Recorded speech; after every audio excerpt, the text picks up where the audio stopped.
Friends, class 12th organic chemistry का जो हमारा चैप्टर है हेलो एल्केन, आज हम उसके बारे में पढ़ेंगे। यहाँ पे जो आपका हेलो होता है, हेलो से आप समझ सकते हैं जैसे हैलोजन। आपका हैलोजन क्या होते हैं? जैसे हैलोजन जैसे हो गए आपके क्लोरीन हो गया, आपका ब्रोमीन हो गया, आपका आयोडीन हो गया, ठीक, इन्हें हैलोजन कहते हैं। हैलोजन आवर्त सारणी के तत्व होते हैं, ठीक है। अब ये एल्केन क्या होते हैं, एल्केन के बारे में हम जानेंगे। एल्केन जो होते हैं, आपका एल्केन का जो सामान्य सूत्र होता है वो होता है CnH2n+2, जहाँ n आपका कोई भी नंबर हो सकता है, जैसे 1 2 3 डॉट डॉट इनफाइनाइट तक, ठीक है। अब जैसे हम C1 लें तो C1, ठीक है, H2 इंटू एन की जगह क्या हो जाएगा 1+2, तो क्या हो जाएगा ये CH4। अगर हम C2 लें, कार्बन 2 ले लें हम, ठीक है, H2 इंटू 2+2 हो जाएगा आपका, क्या हो जाएगा C2, 2 2 जा 4+2, C2H6 हो जाएगा आपका। अगर हम C3 लें तो H2 इंटू 3+2 हो जाएगा आपका, तो क्या हो जाएगा C3H8, ठीक है, C3H8 हो जाएगा आपका। अगर हम C4 लें इसी प्रकार 2 इंटू 4+2 आपका C4H10 हो जाएगा, ठीक है। अब आप जानते होंगे कि एक कार्बन है तो हम उसे मेथ लिखते हैं, दो कार्बन है तो हम उसे एथ लिखते हैं, अगर तीन कार्बन है तो हम उसे प्रोप लिखते हैं, अगर चार कार्बन है तो हम उसे ब्यूट लिखते हैं। इसी प्रकार हम डेकेन तक लिखते हैं, ठीक है, इसी प्रकार डेकेन तक हम लिखते हैं।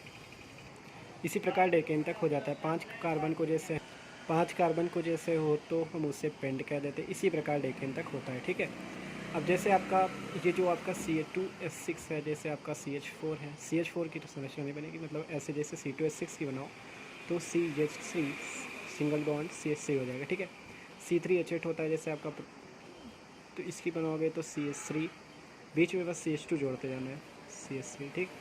जैसे चार कार्बन वाला ब्यूटेन है आपका, इसमें भी हम बीच में CH2 जोड़ देंगे। अब जितने भी आ जाएं आपको CH2 बीच में जोड़ते जाना है। C5H12 ले लो, इसमें भी आपको CH2 जोड़ देना है, बीच में बस CH2 बढ़ाते जाओ। इसी प्रकार डेकेन तक हो जाएगा CH3, ठीक है। अब जैसे आप जानते हैं कि एक कार्बन के लिए मेथ, दो के लिए एथ, तीन के लिए प्रोप, चार के लिए ब्यूट और पाँच के लिए पेंट कहते हैं। तो जैसे ये है, इसका नाम हो जाएगा आपका मेथ। एक कार्बन है तो मेथ हो जाएगा, और एल्केन में आपका क्या लगता है एन, तो मेथेन, ठीक है। एथ है जैसे तो आपका क्या हो जाएगा एथेन, ठीक है। तीन कार्बन है तो क्या हो जाएगा प्रोप, और क्या हो जाएगा एन। चार कार्बन है तो क्या हो जाएगा ब्यूटेन, ठीक है। पाँच है तो पेंटेन। इसी प्रकार आपका डेकेन तक हो जाएगा, डेकेन तक, ठीक। इसमें क्या हो जाएगा C10, टू इसका दुगना H, 10 दूनी 20, और प्लस आपका क्या हो जाएगा 2, तो C10H22, ठीक है। ये आपका डेकेन का सूत्र हो गया। अब जैसे आपका मेथेन है CH4, अगर हम इसमें से एक हाइड्रोजन निकाल दें तो बन जाएगा CH3।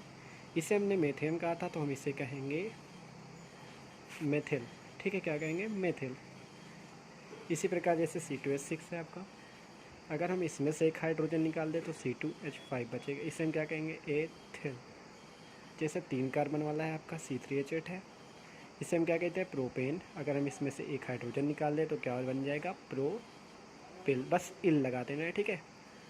अब जैसे इसमें अगर हम हाइड्रोजन जोड़ दें, इसे ही हम हाइलो एल्कीन कहते हैं। जैसे हाइड्रोजन जोड़ दें, मान लो क्लोरीन जोड़ दिया, तो इसका एक हाइड्रोजन का मिश्रण क्या कहेंगे हम मेथिल, मेथिल कहेंगे। अब मेथिल हो जाएगा, आगे क्या लगा क्लोरीन, तो इसमें हम लिख देंगे क्लोराइड,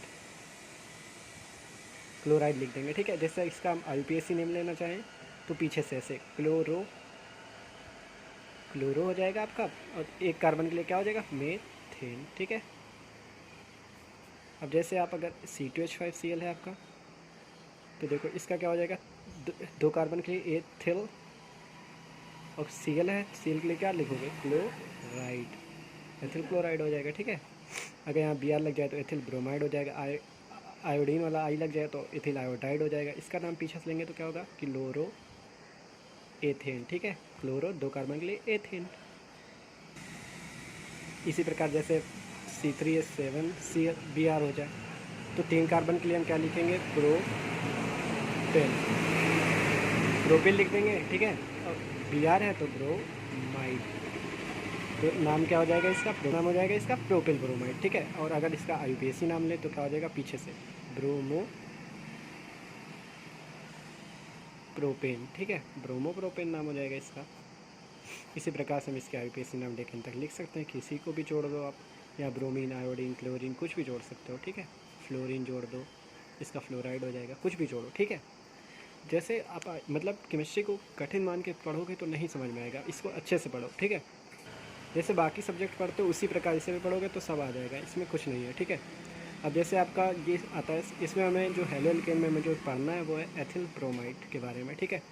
इसमें 2 कार्बन लेस है तो इसका नाम हो जाएगा एथिल, और ब्रोमीन लगा है तो क्या हो जाएगा, ब्रोमाइड, ब्रोमाइड हो जाएगा। IUPAC नाम ले तो क्या हो जाएगा, ब्रोमो एथेन, ठीक है, ब्रोमो एथेन हो जाएगा। अब हमें